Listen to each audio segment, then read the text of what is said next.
फैसल ने चौंक कर देखा तो दरवाजे पे बूढ़ा मुलाजिम कॉफी का प्याला लिए खड़ा था। फैसल ने गुस्से से कहा, तुम्हें लाख बार समझाया है कि आवाज देकर आया करो। मुलाजिम ने कोई जवाब न दिया। उसने कॉफी की प्याली मेज पर रखी और चुपके से कोई बात किए बगैर बाहर निकल गया। फैसल को बूढ़े अंतरी का लेबोरेटरी में आना पसंद नहीं था। उसे मालूम था कि बूढ़ा मुलाजिम उसकी सरगर्मियों को शक व शुबे की निगाह से देखता है, मगर वो उसे कुछ न कह सकता था। एक तो ये कि उसके पास सबूत कोई न था जिससे ये जाहिर हो कि बूढ़ा मुलाजिम उसकी हरकत व सकनात की निगरानी कर रहा है। दूसरे, बूढ़ा अंतरी उस घर का पुराना मुलाजिम था और बेहद वफादार था।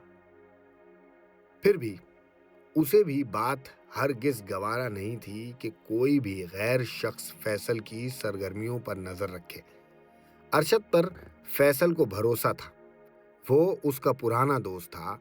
फिर भी फैसल ने उस पर अपने दिल की बात जाहिर नहीं की थी।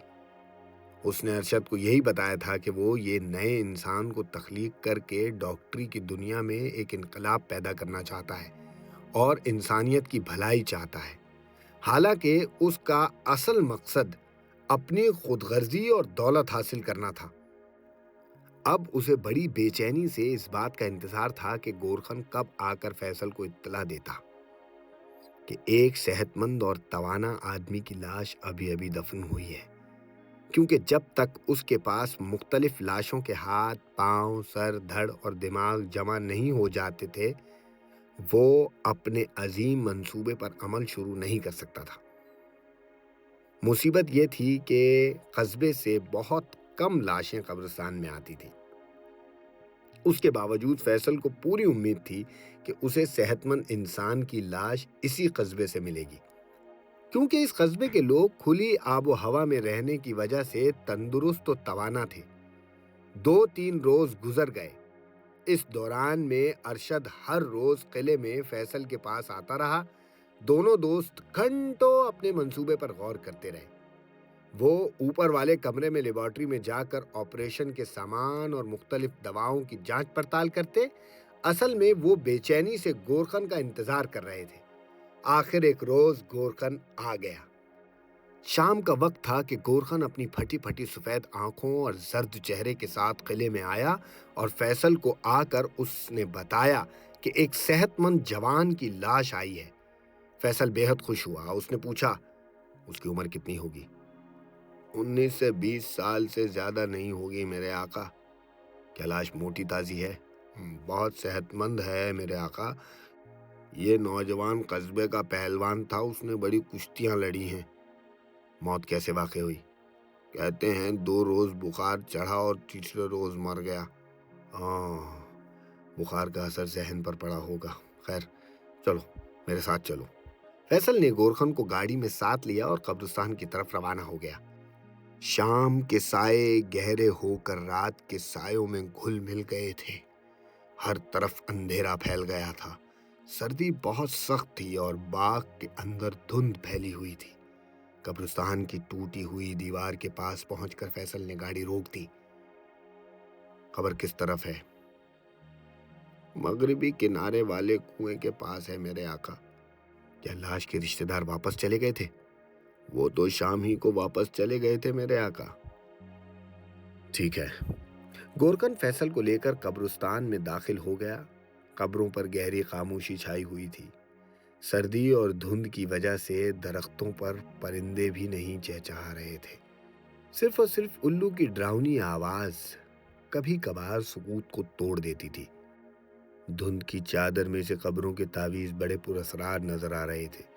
ऐसा लग रहा था जैसे मुर्दे कब्रों से निकलकर बाहर अपने अपने चबूतरों पर बैठे हुए हैं, उन्हें गौर से तक रहे हैं। अभी कितनी दूर चलना होगा? फैसल ने पूछा। गोरखन ने हाथ के इशारे से कहा, हुजूर मेरी झोंपड़ी के पीछे कब्र है, वो आ गई झोपड़ी। गोरखन ने झोपड़ी में जाकर खुदाल उठा ली। फैसल लाश काटने के लिए अपनी लेबोरेटरी में से एक तेज धार वाला छुरा साथ लाया हुआ था, जो उसके गर्म कोट के अंदर छुपा हुआ था। کوئی اور شخص ہوتا تو وہ ضرور ایسا کام کرتے ہوئے خدا سے ڈرتا، مگر جب آدمی کے دل سے خدا کا خوف نکل جائے اور اس کی جگہ دنیا کی محبت اور دولت کا پیار آ جائے تو وہ اندھا ہو جاتا ہے، اس کی آنکھوں پہ پردہ پڑ جاتا ہے۔ یہی حال فیصل کا تھا، اس کو بھی دولت کے پیار نے اندھا کر دیا تھا۔ وہ اپنے انجام سے بے خبر ایک ایسا گناہ کرنے جا رہا تھا جسے خدا کبھی معاف نہیں کرے گا۔ گورخن جھوپڑی کے عقب میں سے نکلا اور ایک قبر کے پاس جا کر کھڑا ہو گیا۔ یہ قبر تازہ بنی ہوئی تھی، ابھی اس کی مٹی گیلی تھی اور اس پر پھولوں کے ہار پڑے ہوئے تھے۔ گورخن نے اشارہ کرتے ہوئے کہا، یہ ہے جناب وہ قبر۔ فیصل نے قبر کا جائزہ لیا اور پھر چاروں طرف غور سے دیکھنے لگا۔ کیا تمہیں یقین ہے کہ اس وقت قبرستان میں سوائے ہمارے اور کوئی نہیں ہے؟ گورخن نے کہا، حضور اس وقت قبرستان میں کوئی نہیں آتا، اور پھر اتنی سخت سردی میں تو ہر کوئی گرم لحاف میں دبکا سو رہا ہوگا۔ جب فیصل کو اطمینان ہو گیا کہ قبرستان میں وہ دونوں تنہا ہیں تو اس نے گورخن کو اشارہ کیا، قبر کھودنی شروع کر دو۔ اشارہ پاتے ہی گورخن نے کھدال چلاتے ہوئے قبر کھودنی شروع کر دی۔ مٹی گیلی اور نرم تھی، اس لیے دیکھتے ہی دیکھتے کافی قبر کھد گئی۔ کوئی آدھ گھنٹے بعد قبر پوری کھل گئی تھی اور اندر سے لاش کا کفن نظر آ رہا تھا۔ گورخن نے قبر میں اترتے ہوئے کہا، حضور قبر میں اتر آئیں، لاش کو باہر نکالنے کی بجائے اندر ہی اپنا کام کر لے۔ فیصل قبر کے اندر اتر گیا۔ اس نے جیب سے موم بتی نکال کر جلائی اور ایک طرف مٹی کے ڈھیلے پر رکھ دی۔ موم بتی کی دھیمی روشنی میں قبر بڑی پراسرار نظر آ رہی تھی۔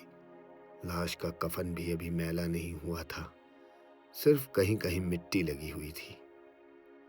فضا میں مشک، کافور اور گلاب کے عرق کی تیز خوشبو پھیلی ہوئی تھی۔ گورخن نے لاش سے کفن ہٹا دیا۔ یہ ایک نوجوان کی لاش تھی جو صحت مند ہونے کے ساتھ ساتھ خوش شکل بھی تھا۔ اس کے چہرے پر بڑا سکون نظر آ رہا تھا۔ فیصل کے دل میں ایک لمحے کے لیے یہ خیال آیا کہ وہ یہ گناہ نہ کرے اور قبر بند کر کے واپس چلا جائے، کیونکہ لاش کی بے حرمتی کرنا بڑا گناہ ہے۔ مگر دوسرے ہی لمحے دنیا کی محبت اور دولت حاصل کرنے کی لالچ نے اس کے دماغ پر غلبہ پا لیا۔ اس نے لاش کے جسم کو ایک ماہر ڈاکٹر کی طرح دیکھنا شروع کر دیا۔ فیصل لاش کا سب سے صحت مند اوزا کاٹ لینا چاہتا تھا۔ لاش کا چہرہ لمبوترا اور پتلا تھا، ہاتھ پاؤں چھوٹے چھوٹے تھے، صرف پنڈلیاں لمبی اور مضبوط تھیں۔ اس نے فیصلہ کیا کہ وہ اس لاش کی صرف اور صرف پنڈلیاں ہی کاٹ کر لے جائے گا، باقی لاش ویسے ہی رہنے دے گا۔ فیصل نے کوٹ میں سے چھرا نکالا اور لاش کی پنڈلیوں پہ سے کفن ہٹا دیا۔ گورخن کو کسی شے کی آہٹ سنائی دی، وہ چوکنا ہو کر اٹھا اور قبر سے باہر نکل گیا۔ فیصل قبر میں چھپ گیا، اسے یوں لگا جیسے لاش اس کی طرف غور سے دیکھ رہی ہے۔ وہ سہم گیا تھا۔ اس نے سوچا، بھلا مردہ بھی کبھی دیکھ سکتا ہے؟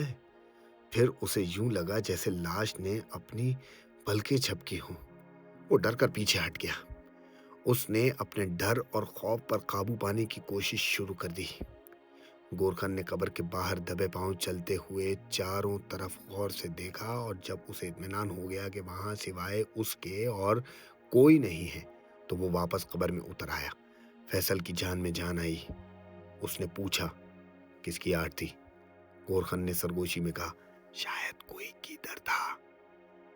کوئی آدمی تو نہیں تھا؟ نہیں، میں نے اطمینان کر لیا ہے، وہاں کوئی نہیں ہے۔ فیصل کو جب تسلی ہو گئی کہ قبرستان میں تنہا ہے اور انہیں کوئی نہیں دیکھ رہا تو اس نے لاش کی پنڈلی پر چھرے کا بھرپور وار کر دیا۔ ایک ہی وار میں لاش کی پنڈلیاں گھٹنے کے اوپر سے کٹ کر الگ ہو گئیں۔ اسی طرح اس نے لاش کی دوسری پنڈلی بھی کاٹ دی۔ اس نے گورخن کے ساتھ مل کر مردے کی دونوں پنڈلیاں نائلون کے بڑے سے تھیلے کے اندر ڈال کر اس کا منہ بند کر دیا اور گورخن سے کہا، یہ تھیلا مجھے باہر پکڑا دو۔ اتنا کہہ کر وہ قبر سے باہر آ گیا۔ گورخن نے تھیلا باہر پکڑا دیا اور خود بھی قبر سے باہر نکل آیا۔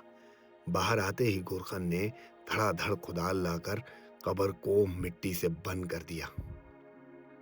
تھوڑی ہی دیر میں قبر کو دوبارہ مٹی سے بھر دیا۔ پھر اس نے قبر کو ویسے ہی پرانی شکل دے کر دونوں جانب اینٹیں رکھ کر اوپر پھولوں کے ہار ڈال دیے۔ دیر نہ کرو، جلدی یہاں سے باہر نکلو، فیصل نے بےتابی سے کہا۔ وہ زیادہ دیر اب قبرستان میں نہیں رہنا چاہتا تھا۔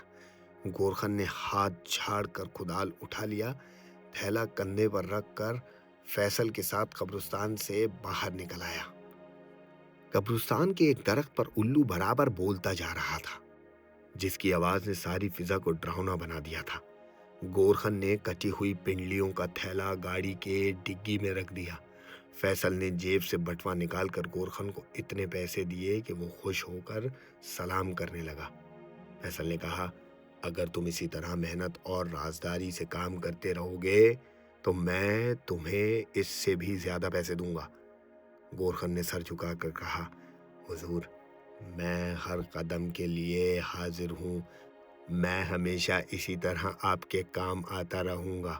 شاباش، اب تمہارا کام یہ ہے کہ جوں ہی کوئی دوسری صحت مند لاش آئے تو مجھے فوراً اطلاع کر دو، تمہارا انعام تمہارے انتظار کر رہا ہوگا۔ حضور، آپ فکر ہی نہ کریں، لاش کے آنے کی دیر ہے، سب سے پہلے آپ کو آ کر اطلاع کر دوں گا۔ فیصل گاڑی میں بیٹھ گیا۔ گورخن کدال کندھے پر رکھے پرے ہٹ کر کھڑا ہو گیا۔ فیصل نے گاڑی اسٹارٹ کی۔ گورخن نے جھک کر سلام کیا اور فیصل گاڑی قبرستان سے نکال کر اس کچی سڑک پر آ گیا جو جنگل میں سے گزر کر پرانے قلعے کی طرف چل گئی تھی۔ رات گہری ہو گئی تھی۔ سڑک پر چاروں طرف دھند پھیلی ہوئی تھی۔ فیصل نے کار کی بتیاں روشن کر رکھی تھی، پھر بھی اسے چند گزر کے بعد کچھ دکھائی نہ دے رہا تھا۔ اس نے گاڑی کی رفتار بہت ہلکی کر رکھی تھی۔ سڑک اب جنگل میں سے گزر رہی تھی۔ اچانک فیصل نے بریک لگا دی۔ ایک آدمی بیساکھیوں کے سہارے سڑک کے عین درمیان میں کھڑا تھا۔ اس کا چہرہ سفید تھا۔ اس نے اپنا ایک ہاتھ اوپر اٹھا کر رکھا تھا، جیسے موٹر کو روکنے کا اشارہ کر رہا ہو۔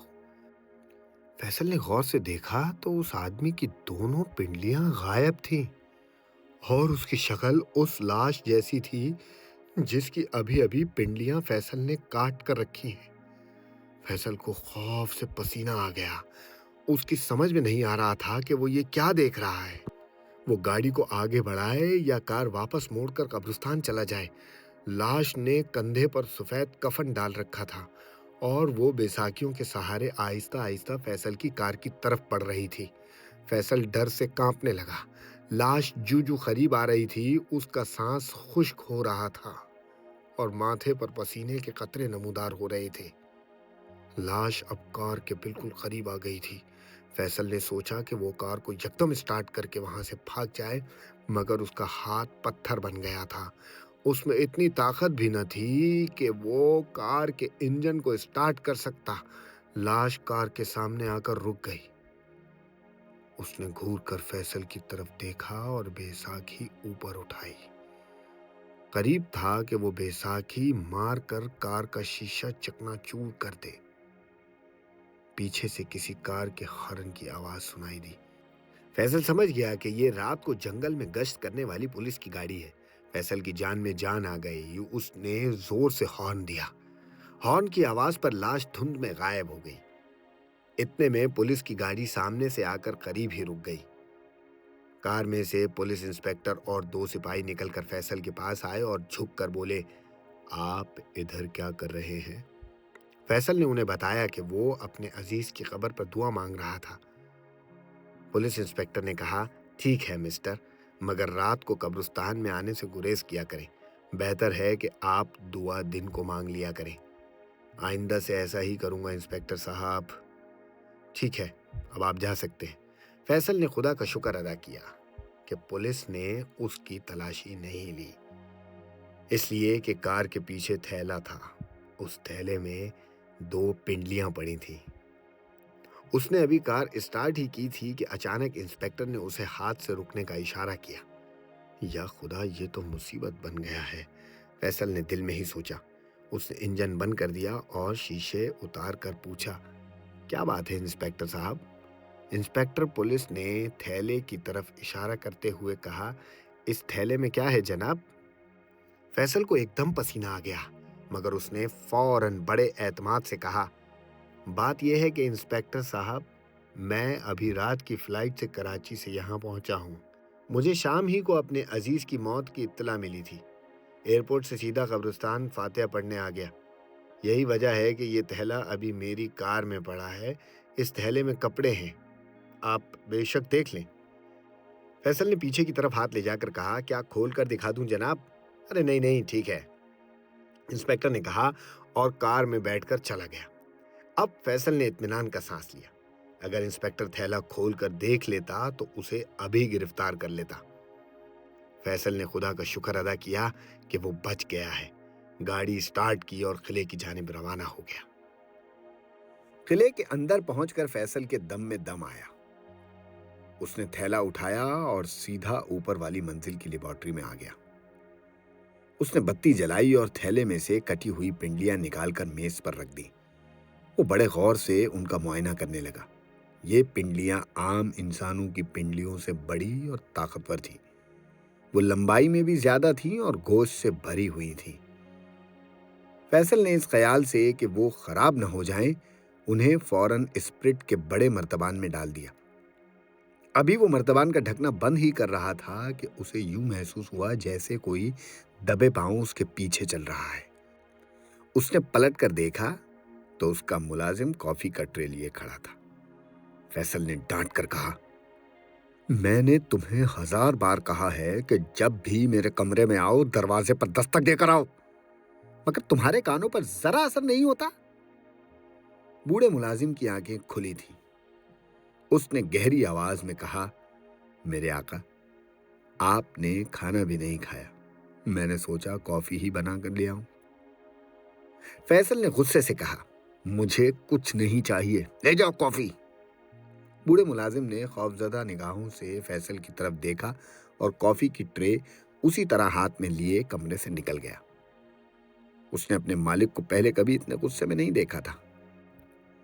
उसमें कोई खौफनाक तब्दीली आ रही थी। उस तब्दीली की वजह अंतरी को मालूम नहीं थी। उसका मालिक कोई अजीब और गरीब काम कर रहा था। उसने कमरे में दाखिल होते ही मर्तबान में इंसानी पिंडलियों को भी देख लिया था। वो डर गया था। अपने कमरे में जाकर बूढ़ा मुलाजिम देर तक कुछ सोचता रहा। दूसरे रोज जब अरशद किले में आया तो फैसल ने लेबॉर्ट्री में जाकर उसे वो पिंडलियां दिखाईं जिन्हें वो रात कब्रिस्तान से लाया था। अरशद ने पिंडलियां देखी तो हैरानी से पूछा, ये तो किसी बड़े ताकतवर इंसान की मालूम होती हैं। हाँ अरशद, मुझे ऐसी ही पिंडलियां चाहिए थी। मैं बाकी औज़ा भी ऐसी ही ताकतवर चाहता हूं ताकि मेरा जो इंसान बने वो आम इंसानों से 10 गुना ज्यादा ताकतवर हो। वो अगर मकान की दीवार को हाथ मारे तो वो गिर पड़े। अरशद ने कहा, मेरा ख्याल है ऐसा तो मुमकिन न होगा। फैसल ने राजदाराना अंदाज में कहा, ऐसा जरूर मुमकिन होगा अरशद। तुम नहीं जानते कि 1 लाख किलोवाट बिजली का इंसान के जिस्म से गुजर जाना क्या होता है। ऐसा इंसान अगर जिंदा रहे तो वो दुनिया का सबसे ज्यादा ताकतवर इंसान होता है। उसमें कम से कम इतनी बिजली जरूर पैदा हो जाती है कि वो जिस इंसान को हाथ लगाए वो भस्म होकर रह जाए। अरशद ने फिक्रमंद लहजे में कहा, मगर ये बात तो बड़ी खतरनाक होगी। ऐसा आदमी तो इंसानी माशरे में तबाही मचा देगा। वो तो लोगों का सुकून धर्म भरम कर देगा। फैसल, मेरा ख्याल है कि तुम भी ये बिल्कुल पसंद न करोगे कि तुम्हारा बनाया हुआ इंसान लोगों के घर उजाड़ कर रख दे। फैसल ने अरशद की इस बात का क्या जवाब दिया, ये आपको कल के पार्ट में पता चलेगा, जब मैं इस कहानी का अगला हिस्सा लेकर आपके सामने हाजिर हो जाऊंगा। उस वक्त तक के लिए मुझे अपनी दुआओं में याद रखें। मेरे चैनल को सब्सक्राइब कीजिए और मेरी वीडियोस को लाइक कीजिए। साथ साथ कमेंट करके मुझे ज़रूर बताइएगा कि आप लोग किस किस्म की कहानियाँ सुनना चाहते हैं। अपना बहुत सारा ख्याल रखें, मुझे अपनी दुआओं में याद रखें और प्यार बांटते चलिए। अल्लाह हाफ़िज़।